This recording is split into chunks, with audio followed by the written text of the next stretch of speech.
For a long time I was convinced I didn't want kids. I hit 39 and started thinking I might have made a mistake and that maybe kids would be really cool. We started building the house in 2000.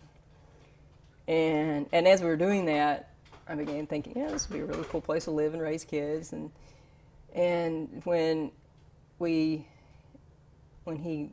proposed, we decided to go ahead and try that we would, yes, kids would be a part of it. And of course the doctors all said, you're 40 years old, it's going to take you forever. You're gonna probably have to do fertility drugs and blah, blah, blah. We said, okay, well, we can do that. And you know, if we have to adopt, that'll be fine too, we can do that.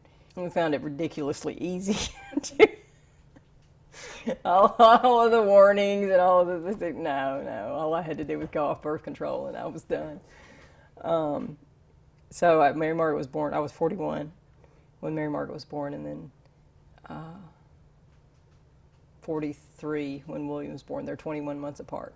There were a lot of advantages to waiting because if I'd been in my 20s, I think I would have resented the time children take, because there are a lot of things that you have to think about when you're in your 40s that you really do need when you're raising children. But there's also a level of patience that you do not have in your 20s. I worked for 25 years. I wasn't missing the career thing.